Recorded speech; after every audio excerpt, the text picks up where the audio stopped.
Radijska kateheza.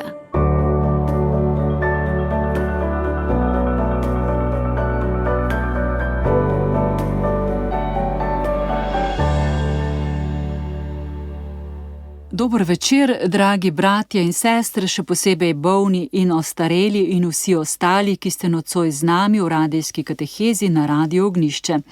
Vodila jo bom tudi tokrat sestra Meta Potočnik, moj gost pa je pater Toni Brinjevc, minorit in rektor svetišča na Ptujski gori. Pater Toni, dober večer. Dober večer vsem poslušalcem in poslušalkom in prav tebi, sestra Meta. Ja, ker se že dolgo poznava, se bova kar tikala, da bodo naši poslušalci to prijazno razumeli. Glej, krepko smo že vstopili v sveti postni čas, v katerem smo deležni še posebej močnih božjih darov, če se ustavimo in malce popazimo na naše čute, na naše misli. Veliko ne bova povedala o tebi, ker te naši poslušalci že precej poznajo iz tistih časov, ko si bil kar nekaj let župnik bolniške župnije v Ljubljani, pa vendarle, kakšni so spomini na tisti čas? Kaj so te naučile izkušnje tistih let za življenje? Ker gotovo ni bilo enostavno vedno. Ni bilo enostavno, je bilo pa lepo. Lepo in včasih so ti spomini res zelo nostalgični. Je pa res, da kar je bilo duhovno zelo močno zaznamovano, je ostalo in tako veliko spominov, veliko srečanj, ki jih človek ne pozabi, in v tem času je pa zrasla tudi moja vera. In naučil sem se prisluhniti človeku, biti občutljiv za njihova čutenja, za stisko.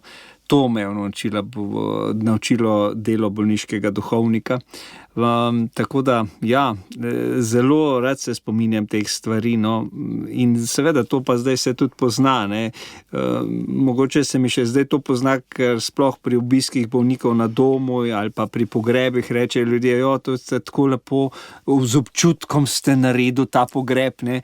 Ker pač majčkeno bolj si občutljiv. Jaz sem se v tem času tudi izobraževal prav za delo z ljudmi v stiski, tako da imam eno tako tudi teoretično, poleg tega seveda tudi praktično znanje, ki ga pridobiš.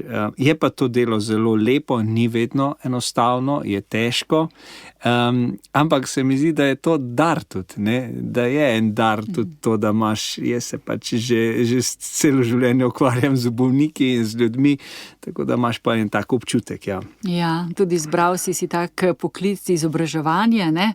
Fizioterapija, ki je nekaj zvezi z telesom, pa najbrž tudi s celotnim ustrojem človeka, ne? Vse človek je povezana, celota je enost.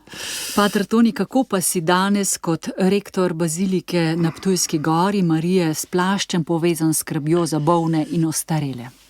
Se mi zdi, da kar vse skozi ostajam povezan z to skrbjo. Sem tudi inštruktor v paliativni oskrbi, se pravi, da izobražujem, pomagam izobraževati tudi sodelavce v paliativi. Potem lani sem tudi poučeval oziroma sodeloval na srednji zdravstveni šoli pri določenem predmetu, tudi pristop do bolnikov, duhovna oskrba in te stvari. Tako da se mi zdi, da še vedno ostajam zelo povezan, še vedno me vabijo za kakšno predavanje, še zlasti to ob koncu življenja, pa žalovanje, pa te stvari, tako da še zelo ohranjam ta stik.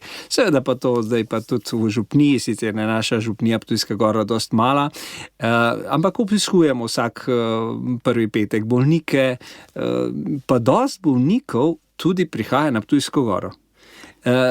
Ko zbolijo, ko zvejo kakšno diagnozo in se oglasijo, pridejo, želijo kak pogovor, želijo bolniško maziljenje, in to so taka močna srečanja, tako da mene bolniki niso zapustili, jaz pa njih ne. Ja, očitno imaš en magnet, zato ti je Bog dal ta dar, kot si rekel, ne, ta občutljivost, sočutje, da jih zaznaš, da se jim znaš približati, ne samo resno, ampak najbrž tudi znaš kaj obrniti na humor, ne? Ja, tudi. Če je potrebno, ne? Če je potrebno, ni pa vedno modro. Ne. V začetnem stadiju, ko je človek zve, mu ni za kak humor, mu ni za smeh, je bolj ta, da si ti eno veliko uho da prisluhneš, ali pa da kaj poveš. Jaz kar rad povem, lejte, to pa to je bilo, ker jim zelo dobro dene. Ne vem, no, lejte, ta oblika raka je dosti ozdravljiva, ne, da je eno upanje, ne, ali pa to se pa da na tak način, jaz imam tako izkušnjo, ne, da malo podkrepiš to upanje, ne, ker če vse gre dol, ne. Treba človeka dvigniti, ne? Ja, res. Ja, ker morda vsi ne vedo, da si v tem svetem letu imenovan za misionarja upanja. Ja. Ne? Celo na spletnih straneh Radia Vatikan, Vatikan News, sem opazila to novico. Kaj to pomeni? Ker vas je več, ne? Ja, res je. Mariborska nadškofija se je letos odločila v svetem letu, da prav imenuje določene ljudi, ki z svojo osebnostjo, z svojim delom, z svojim, ne vem, načinom, prav so neke vrste znanilci upanja in so nas tudi poklicali in potem tudi imenovali. Kaj to pomeni? To pomeni, da imamo samo več dela. Dejansko pa res. Lahko župnije, župniki, določene skupine te pokličejo in prideš tja kaj povedati, kaj pričevati.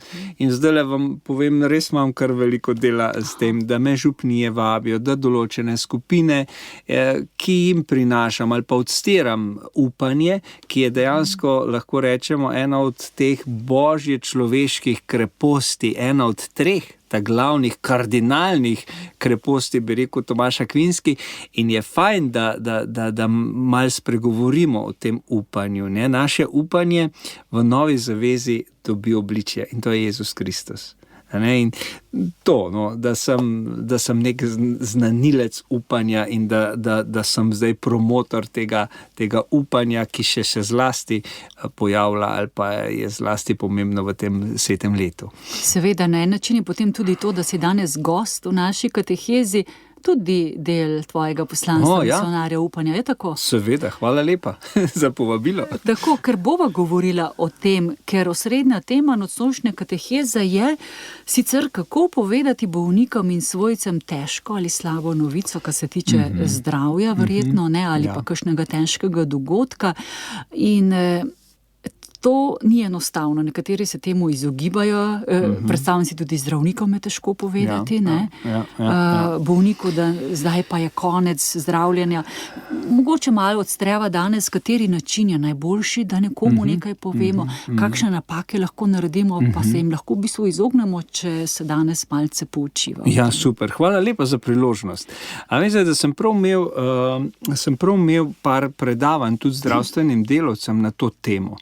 Jaz se zavedam, da je to sporočanje slabe novice, ko moraš ti nekomu povedati nekaj težkega, da je to eden najtežjih in najbolj mučnih trenutkov sporazumevanja med ljudmi in tudi v zdravstvu. Ne? Lahko to zahteva kar nekaj eno mero znanja, izkušenj in tudi ene tankočutnosti. Ne? Je pa res, da smo tukaj ljudje prepuščeni zelo sami sebi. Zato sem vesel take oddaje, ne? Da pač se malo odstre, kot si rekla. Ne? In neka te veščine se tudi da naučiti. Ne? Če ne, saj ne, jaz večkrat rečem, ko sem izobraževal ali pa predaval tem bodočim zdravstvenim delavcem, če ne veš, kaj reči, bodi tiho. Že to je velika modrost, ne?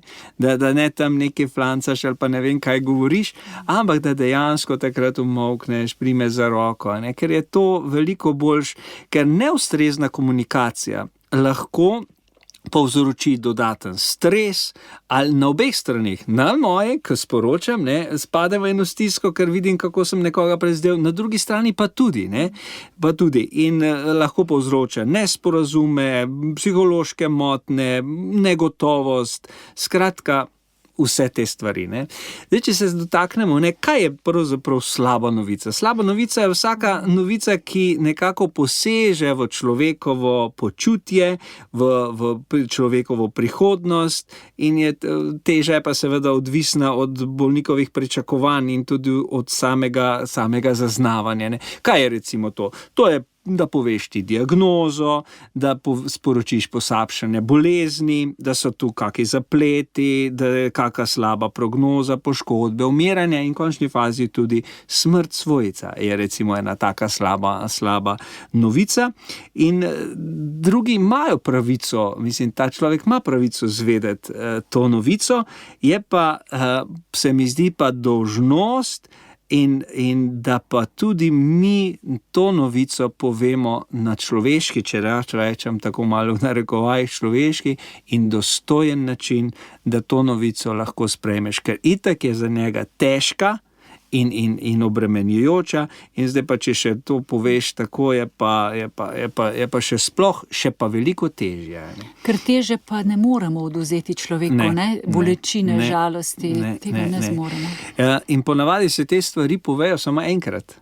Zato je tako pomembno, da mi te stvari povemo z eno tankočutnostjo, z enim občutkom, da ne ovinkarmo. Se bomo mogoče še pol šla kaj pogledati. Kakšen primer prav, ne? Ja, bomo še to, ja. Recimo, zelo fajn je, da uporabljamo jasnost in izbor konkretnih besed, da ne ovinkarmo, ne. Joj, zdaj sem pa ne vem, toliko smo se trudili, pa zdaj smo ga pa zgubili. Kaj ste zgubili, ne? Da uporabimo konkretne besede, smrt, mrtev, bolezen, ne? Da je to, ker je to veliko lažje sprejeti, kot pa zdaj tam ta negotovost, ne? In negotovost. Tako da to okolišanje ne koristi. Pomembno je posredovati novico osebno, zavzeti si dovolj časa, a veš, da je tudi pomembno, kje to poveš. A recimo pove zdravnik na poti iz operacijske nekje na hodniku, ko zaboli, ne, ali pa povabi v en normalen prostor, kjer je ena zagotovljena, ena intima, pa potem pove, pa tudi vpraša, koliko želite vedeti, želite, da kaj skupaj pogledamo vaše izvide, da vam razložim, kako drugače je to, kot pa če gre mimo grede in pride in reče, no, kraka imate, ne. In to je kar pomembno, no. Pomembno se mi zdi tudi to, da to, kar si že rekla, sestra Meta, da sprejmemo čustva tistega sogovornika. Pravi, da če vidimo, da zajoka, reče, kar zjočite se, ne? Da ne zatremo čustev, ne smete jokati, zdaj se potolažite, ja, vi imate pravico se zjokati, zjočite se, verjamem, da vam je težko, ne? Ker dodatno še ga lahko takrat zabijemo, se pravi, da mu ne dovolimo to, kar on dejansko čuti, a ne?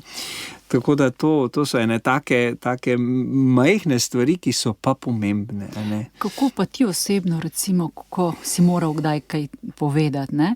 Moraš tudi ti prenesti bolečino, ki jo ob tem čutiš, ko nekomu poveš, težo.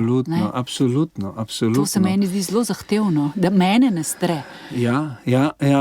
Jaz se mi zdi, da tukaj moraš pa zelo paziti tudi na to čustveno notranjo higieno svojo, ne?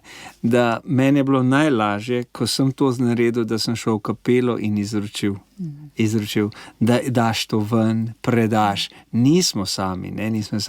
Da tudi je recimo kakšna supervizija, zlasti se je to zdaj, mislim, da kar je zelo veljavi, sploh pri teh urgencah, teh težkih stvari, da imajo supervizijo, da povejo, kako so se počutili, da nekako odmevajo te stvari, da ne človek ne predeluje sam, pa ne nosiš teh stvari seboj. Ne? Pa tudi to, da imaš že ti prej ene stvari razčiščene, da so del bolečine ti lahko preneseš, pa tudi ti nosiš, ampak večji del bolečine bo pa mogel tisti sam nositi. Žal je tako. Ne? Točno to, ne. Se mora tisti, ki sporoča slabo novico, tega zelo dobro zavedati, pa tudi tega, da je življenje pač lahko bolno, umrljivo, da je to nekaj, kar ni zdaj nekaj najbolj tragičnega, bi rekli. Mene so to naučili mladi bolniki. Ko sem prišel, pa kaj si se kdaj vprašal? Jaz rekel, zakaj se mi pa ne bi moglo to zgoditi? In če gledamo, res je, to stvarstvo je krhko in človek, ki je del stvarstva, je pod stvarnikom, zato je krhek, ranljiv in kot tak mora računati tudi na te stvari.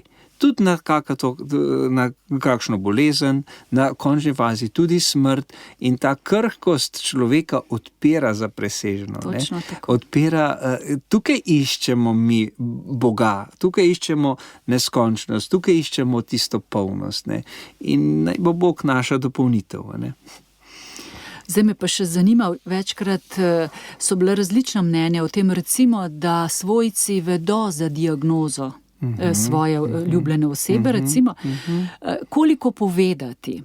Včasih so rekli, toliko povemo, koliko kdo vpraša. Kako so tvoje izkušnje glede tega, ali je potrebno ljudi jim odprto karte položiti na mizo, ali je boljše kako drugače? Jaz mislim, da če res tako, kot si rekla, se pravi, kolikor kdo vpraša in vprašati, koliko želite, da vam povemo. In to se mi zdi, da je najlepši čisti odnosi. Koliko želite, da vam povemo o vaši diagnozi, o vaši prognozi, kaj želite, da skupaj pogledamo. Ne? Se mi zdi, da je to najbolj tako. In nekateri bodo rekli, lejte, ne želim, da mi to povete, ker bom lažje živel. In se to upošteva. Nekoga bo požrlo, pa želi vedeti. Se mi zdi, da je takih ljudi več. Ne? Želite, hočem zvedeti, ker ne želim biti v negotovosti. Povejte mi vse. Povejte mi vse in kako to. Ne? Tako da to je na tak način. Prej si že omenil nekaj napak. Kaj lahko še pogrešimo, pa se v današnji katehezi v bistvu lahko malo zamislimo, kako se soočamo s stisko bližnjega. Zelo dobro, to se mi zdi pomembno. Ne reči, saj bo vse v redu. Saj bo vse v redu, pa malo potreptaš, ne? Ker to dejansko ti ne moreš temu človeku zagotoviti, da bo res vse v redu, pa to je zelo poceni. Se mi zdi, da poceni to lažbo. To se mi zdi, da mi sami sebe malo zaščitimo, ker nismo pripravljeni biti ob nekomu, ki trpi, pa ga hitro malo, se bo vse v redu. Ne? A pa garantiraš, da bo. Mi nismo tisti. Ne? Potem to se mi zdi najbolj taka. Ne? Saj bo se redo. Namesto, da bi rekli, verjamem, da ti je težko. Verjamem, da te boli. Verjamem, da je težko zjoči se. Ne? To je veliko lepši prostor, ker damo prostor za čustva, damo prostor za žalovanje, damo prostor. Veste, tudi, če ti rečeš nekomu, da je zbolel za težko bolezen, to povzroči tudi eno žalovanje za zdravjem. Je tudi en proces. In če pa ti rečeš, se bo vse v redu, dejansko zabrišeš, ne dovoliš tega prostora za te občutke in za žalovanje. Potem najbolj takšna je tudi čas celi rane bo tudi vaše. Ne? To so takšne naučene stvari, ki tudi prav tako kot prej ne vse bo še v redu, ne prinesejo. Ali pa se, kar potolažite se. Ja, kako? Ja, pa kako? Ja, točno tako. Kako naj se potolažim, ne? Tukaj mora biti nekaj tega sočutja, prostora, kako pa se počutite, kaj pa je najtežje, ne? Kaj pa je najtežje? Se pravi, taka odprta vprašanja. Zelo odprta vprašanja. Ker če niso odprta vprašanja, bo ta človek težko spregovoril. Jaz sem tudi bolnike še danes sprašam, a vas je strah smrti? Pa bi kdo rekel, kaj vas straši smrti, zakaj to ne sprašujete tega? Ja, kako bo pa ta človek spregovoril, če ga te ne vprašaš? Ne? Pa je to tak, ne? Ampak potem pa začnejo govoriti, ni me strah smrti, strah me trpljenje in tako naprej. Ne? Se pravi, odprto vprašanje, kaj pa čutiš, kaj pa je najtežje, to, da bom zdaj sama, da je prazna hiša, ne? To je bilo zdaj, ko sem imel en primer smrti, ne? To je najtežje. Ne? In človek, ki to pove, je veliko lažje in najde tam nekoga, ki ga je poslušal in tudi verjel temu, kar je povedal oziroma kar čuti. Ja. Tako in ta gospa v prazni hiši bo lažje sprejela to, da zdaj je sama. Tako. In se bo tudi s tem naučila živeti. Mogoče jo boš kdaj kaj vprašal, kako je, ne? A pa reče, verjamem, da je res težko v taki veliki hiši biti sama. Verjamem, da je težko. Ti bi rekel, da potalašte se, ne jokat, ne. Ja, ne, si zabil, nisi dal dovoljenje, dovoljenje. In tukaj moram reči, da zdravstveni delavci včasih delamo velike napake, glih to, ker jaz sem bil po dostih smrti zraven, ko so prišli zdravniki, ne jokat, gospa, vi morate zdaj skrbeti za sebe, pa tako naprej. Ja, pa če ti je umrl človek tvojega življenja, ljubezen tvojega življenja, pa tej ti nekdo reče ne jokat. Ne? Ja, pa ob mrtvem človeku se joka, če si ljubil, se jočeš. Ne? In to je to. Ne? In zdaj mi še eno vprašanje prihaja. Mi se včasih ljudje prehitro reče, joj, se te razumem, kako ti je. Ampak v bistvu mi ne razumemo. Ne, res je, ker nismo v situaciji. To mi je enkrat ena gospa rekla, vi ne razumete, ker niste v situaciji. Ni vam umrl otrok, sploh niste poročeni, nimate otrok in ne morete vi mene razumeti. Zato je veliko boljše, oziroma jaz to nujno pravim, reči, verjamem, da vam je težko. Verjamem, da je, ali pa vidim, da vam je hudo, kar zjočite se, verjamem, da zelo boli, vidim, da ste jezni in ne veste, kaj bi storil, ne? Da malo pomagaš tudi v besedi to, ne? Vidim, da ste jezni, to, ker časih je tudi kakšna jeza zraven, ne? In dovoliti tudi to, ampak to pa je težko zdržati, ne? V tem pogovoru, ker ni enostavno, ne? Ker si ti tisti tam. Ne? S tem pokažemo tudi, da jih sprejemamo, dovolimo čustvovanje, jih spoštujemo, da jih ne zatolčemo, ne? In veliko lažje potem sprejmejo tudi slabo novico.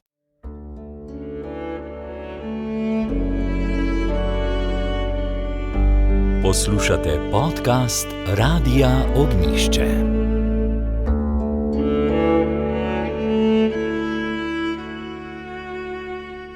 Zdaj mi bo pa dragoceno, pa najbrž tudi našim poslušalcem, kakšen tvoj konkreten primer, ki ti je ostal v spominu, kako si povedal, kako si bil v odnosu s trpečim človekom. Ja, teh primerov je zelo veliko. Bom povedal enih pa, mogoče dva. Recimo, se spomnim, enkrat sem bil pri smrti enega mladega moža zraven, ker me je žena prosila, 33 let star, 2 majhna otroka. Ne? In ker sem bil zraven, potem je prišel zdravnik in tako je začel, ja, gospa, vi se morate zdaj potolažiti, ne jokati, vi morate skrbeti za zdaj, vaša skrb je edino vajna otroka. In sem potem rekel prav, gospod doktor, vi ste tej ženi, ki je ravno kar umrl mož, prepovedali žalovanje, da bi se zjokala, da bi se poslovila od svojega moža, ki je ljubezen njenega življenja, pa še oče njenih 2 otrok. In njej sem pa potem kar povabil, vi se zjočite, vzamite si čas, za otroke bo že poskrbljeno, to dele sploh ni pomembno, vidva sta pomenila. In se je res gospa potem ulegla k njemu, se poslovila, se zjokala in potem sva skupaj poklicala domov otroke. Pa je rekla, kaj pa naj rečem otrokom? Rečite, da je oči umrl. A kar tak naj rečem? Ja, da bo umrl. Zato, ker to je zelo nevarno, ne? Pa otrokom reči karkoli druge. Otroci zelo akceptirajo. Mi jih včasih malo podcenjujemo. Ne? Otroci so v tem žalovanju zelo dojemljivi tudi stvari. In res je rekla, da je oče umrl in tako. Zakaj ne reči je odšel ali pa je zaspal? Zato, ker lahko pri otrokih to povzroči veliko zmede. Najprej, če rečemo, da bo zaspal, lahko motne spanja. Motne spanja. Oče je zaspal, pa se ni zbudil. Zdaj, če mi je zaspal, tudi jaz ni rečeno, da sem zbudil. Ne? Da pa odšel, pa itak, da ne. Zato, ker če je odšel, bo tudi prišel. Ne? Pa še en primer, kako lahko zatolčemo stvari in naredimo veliko slabega, če prepovemo. Ne? To mi je pa ena medicinska sestra in je rekla, da lahko to tudi povem, se spomnim. Je rekla, mož je umrl, imela je doma 3 otroke. In zdravnik je rekel, ne pokazati čustev, vi morate biti zdaj močni, močni morate biti, imate še doma 3 otroke. In je rekla, jaz sem upoštevala to, res moža smo pokopali, jaz sem bila močna. Rekla, ampak po noč, ko sem dala otroke spat, sem pa hodila v kamnolom tuliti do 2-3 zjutraj, ne pa jokat. Rekla, in kaj imam danes? Otroci mi očitajo, da nisem imela rada očeta, ker me niso videli jokat.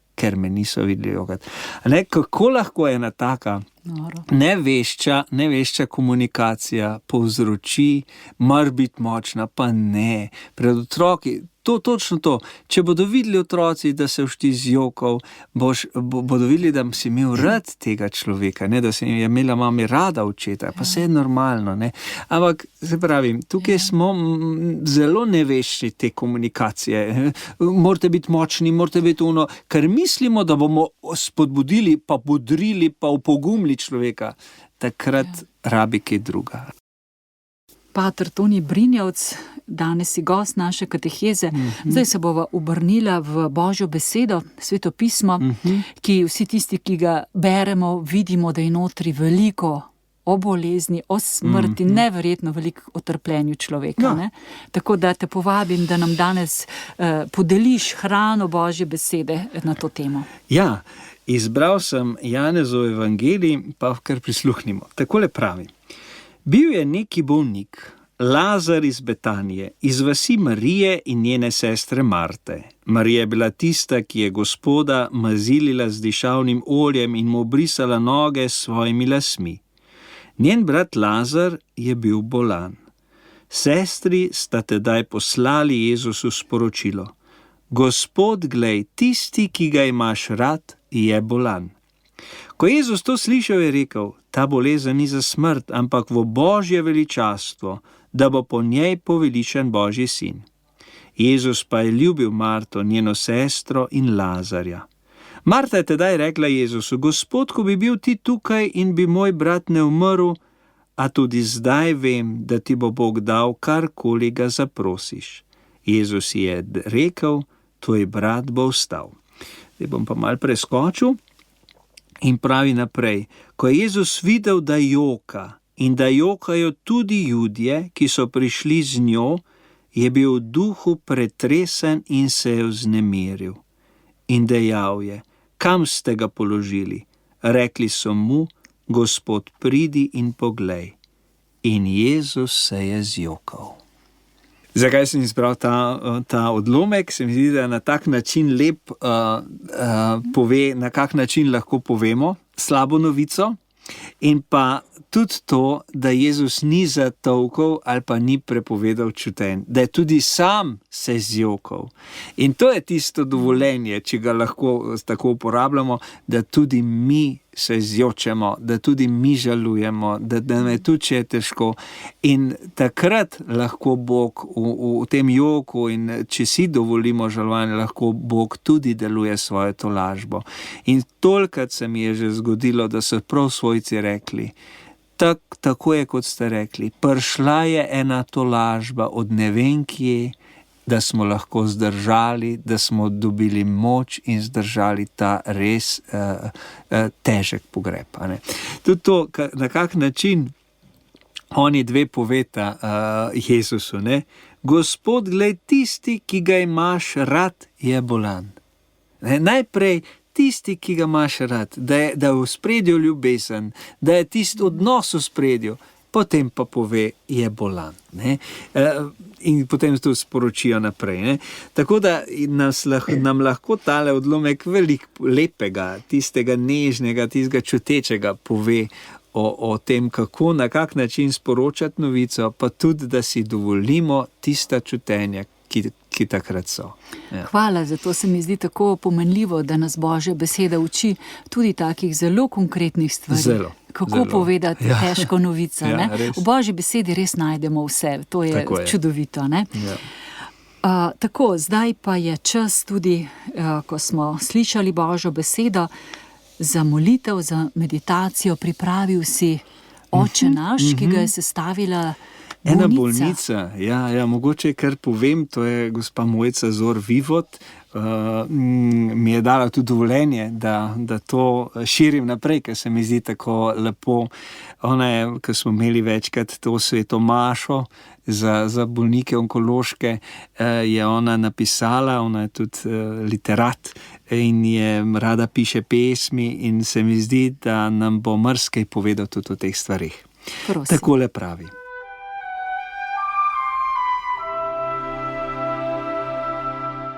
Oče naš bolnikov, Oče naš, ki si v nebesih, ti, ki vse vidiš in vse veš, vidiš tisto prestrašeno bitje pred laboratorijem, to sem jaz. Vidiš tistega mladeniča pred sobo za kemoterapijo, to je moj prijatelj, oče 3 majhnih deklic. Posvečeno bodi tvoje ime. V kapeli pred mozaikom Marije sem pokleknila in v solzah prosila, naj gre ta kilih mimo mene. Naj ga nosi tisti, ki je močnejši, ali pa meni nakloni moči, da ga dvignem na svoja šibka ramena. Pridi k nam tvoje kraljestvo. Daj nam občutek za bližnjega, za bližnjo, za bolečino sočloveka, daj nam moči, da ne klonemo, daj nam pomoči dobrih zdravnikov, predanih prostovoljcev, bližnjih, ki jim ne bo vseeno, močno družino, ko nam bo uporo. Zgodi se tvoja volja, naj se izpolni tvoja volja in ne moja. Če me potrebuješ tukaj in zdaj, bom tukaj in zdaj, če tam, bom tam, tudi če se bo težko posloviti. Daj nam danes naš vsakdanji kruh. Telesni in duševni bolečini zaradi bolezni se je pridružila tudi revščina in z njo izključenost. Izgubila sem delo, podpora je majhna, zato te moram prositi tudi za vsakdanji kruh. Odpusti nam naše dolge, kako tudi mi odpuščamo svojim dolžnikom. V letih zdravja mi še na misel ni prišlo, da lahko zbolim tudi jaz. O raku nisem hotela nič slišati, živela sem nezdravo, ob obolelih sem v strahu obračala glavo. Zato mi odpusti dolge do soljudi, do sebe, do lastnega telesa, ki je zdaj izstavilo račun. In ne vpelji nas v skušnjavo, da bi še kdaj pozabili na bolnika, na sočloveka, na svojo družino, nase. Temveč reši nas hudega, kajti moja molitev je ptica, sredi mrzlih viharjev, ki ranjena išče tvoj zlati krov. Pa vendar naj končam zahvalo tebi, o Gospod, da smo tukaj in zdaj, da smo več od pozabljanja, neizmerno več od zanikanja in neskončno več od niča, da smo skupaj.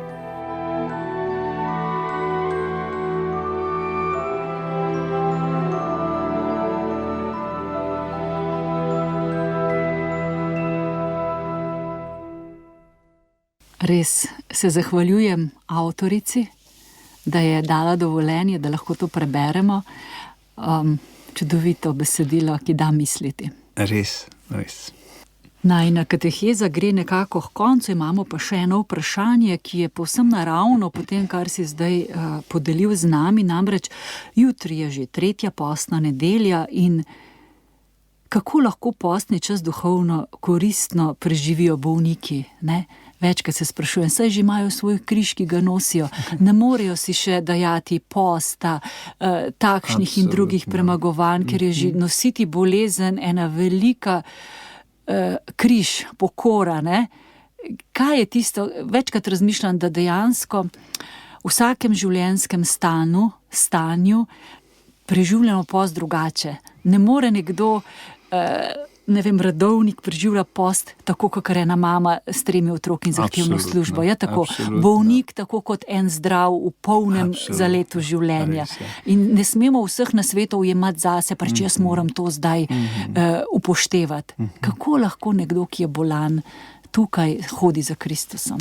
Se mi zdi, da je v zadju vedno odnos. Odnos. Mi dva se lahko, ko sva sorazmerno zdrava, lahko postiva zato, da bova shujšala, pa da bova ne vem kakšna, lahko pa postiva zato, da darujeva ta post za nekaj, za Boga, kot zadoščenje, za nekoga, ki ne more jesti, recimo, ne.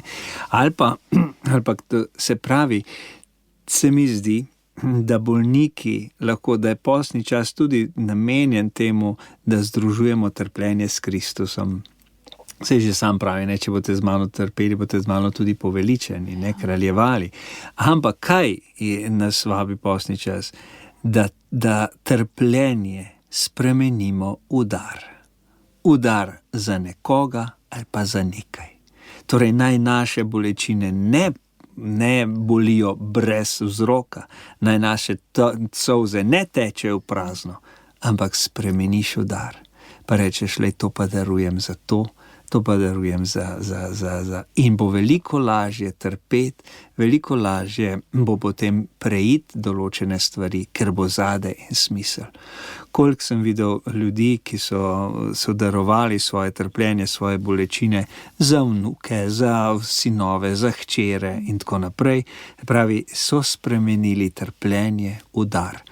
Če pa pogledamo, je pa Kristus točno to naredil. Saj Kristus nas ni odrešil s trpljenjem. Zdaj moram biti zelo previden, ampak z ljubeznijo, s katero je on trpljen. Samo trpljenje nič ne koristi, ne? Ampak ljubezen, s katero je on to naredil. Ne? Tako da je zadaj zopet odnos. Ne?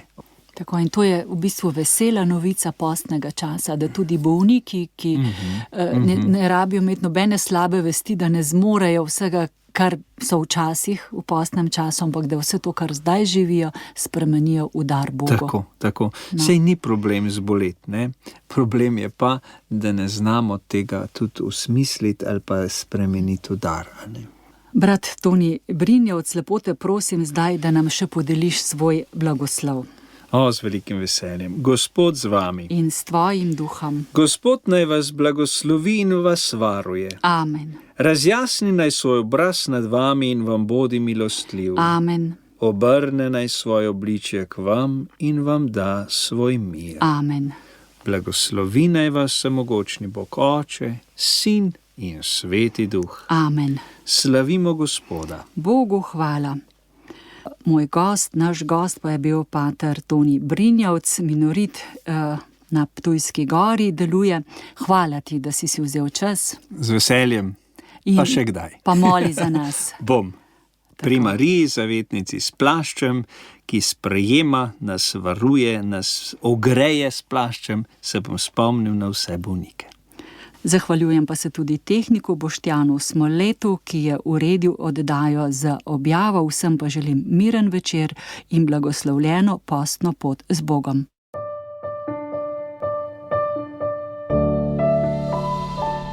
Radijska kateheza.